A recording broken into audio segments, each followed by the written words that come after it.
Alright guys, we're back on the King Hauler project. As you can tell, we're actually going to skip a couple steps. I'm bouncing around a bit in the manual waiting for my bearings to show up, sorry. We're actually going to do step 13, which consists of making your dampener for your suspension. And then we're going to do steps, let's see if we can find it, 7. We're going to build our differential.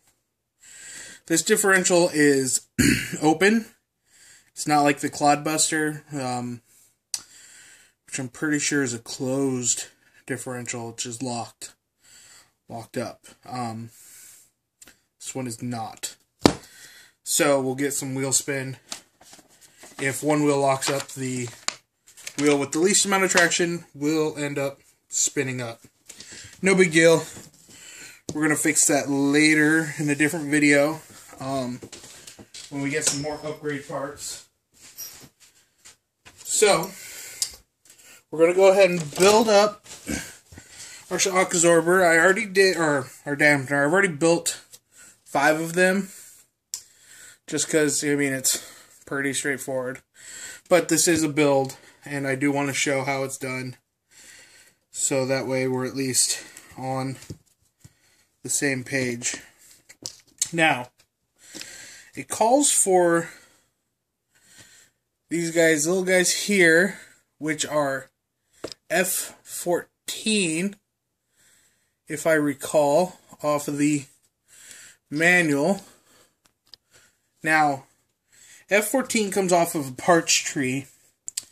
It actually has a nub on it if you break it off the parts tree. All I had to do really was trust the X-Acto knife and just very carefully, again, because it's a sharp knife, just slowly go at that nub until it's gone. I've already done that in planning and preparation for our build. So, what we do need is our cup, or mount, our lower shock, dampener mount. I call them ball cup ends. This isn't actually a ball cup end. It's just a straight through attaching point. There's no ball cup going into it. But just out of habit, I call it a ball cup end. So, got these long bolts, or screws, and they have a hex head on them and a Phillips drive in them. You also use these for your exhaust, or your air intake, your air cleaners. Use 2 of these because the hex head drops in and locks in the molded cavity. But for this case, the hex head doesn't really matter. So we just put the little washer on, and then we just grease it with the grease it comes with, and drop it into the hole. Pretty straightforward. Put your Phillips driver in. Give this a couple turns by hand, just to kind of get it started. And then once you're started, go ahead and run it up with your Phillips driver. Now, at some point, it'll get a bit much to hold on to, at least for me. So I just stick another driver through the end and run it up until it stops. There's no real torque on it.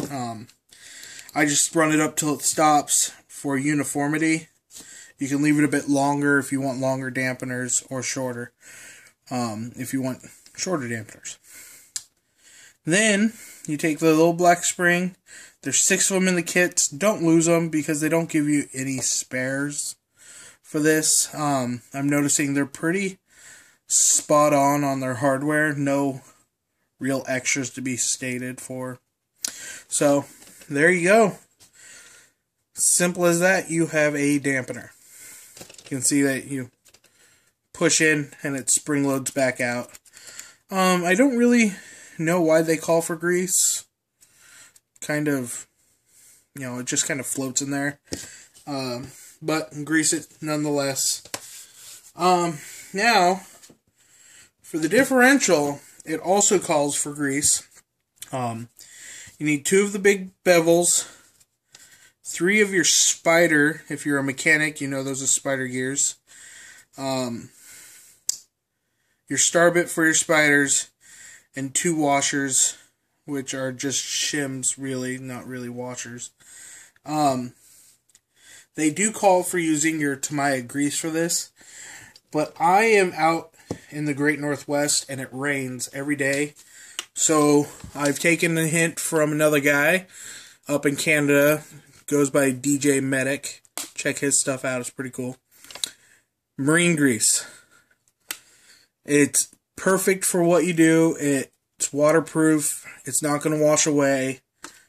I love it. I use it in all my transmissions, all my differentials, everything.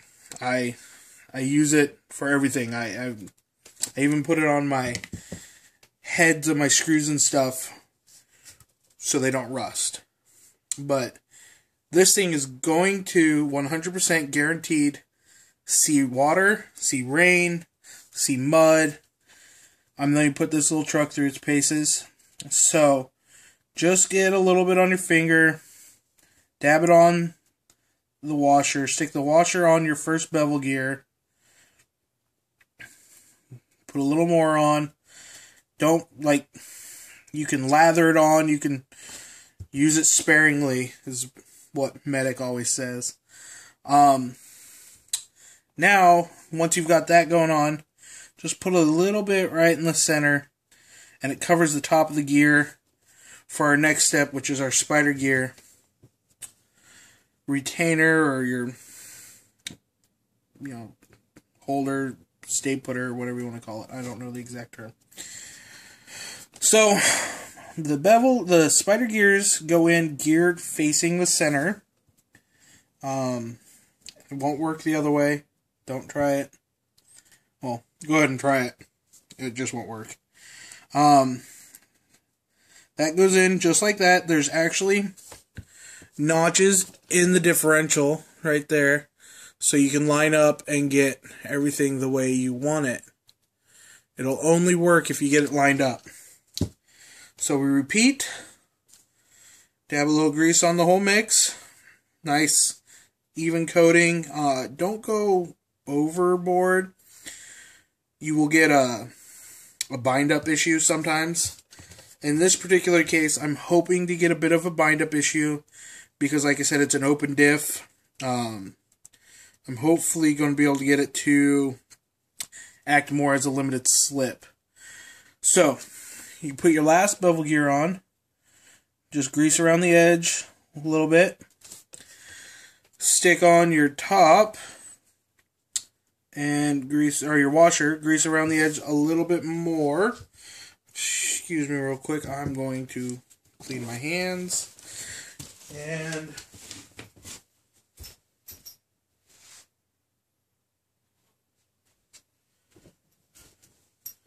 one second, guys. Alright, we're back. Got my hands mostly clean. It'll work.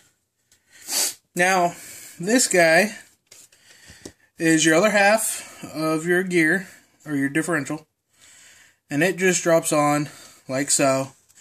You may have to wiggle a little bit to get everything seated properly, because again, it also has the 3 prongs in it, so you can align it, and your retainer stays put. Now, these ones are 1.5 mil Allens, not Phillips, and they require Loctite. Just a dab on the threads run it in, repeat 2 more times, and you will have a completed differential. There are lots of options with this one. Like I said, mine's going to see mud, guaranteed, and mine's going to see lots of dirt and probably waist deep water. Well, waist deep for it. I punish everything I own. It's a bad habit I have, but I buy them to break them, and I buy them to have fun with them. If it lasts me an hour, who cares? I will just fix it, repair it, rebuild it. That's the fun of the hobby. So, recap, 2 differentials for the 2 rear, because it's only driven by the 2 rear axles, so for the 2 rear axles, and 6 dampeners. I only showed you how to make 1. Don't need to show you how to make 6 of them. Pretty straightforward. But like I said, I'm trying to do a full build, so I'm going to show you anyway. That's where we're at. That's what we got. I hope you enjoyed. Like, subscribe, comment. Let me know what's going on. You guys have a wonderful day. Take care.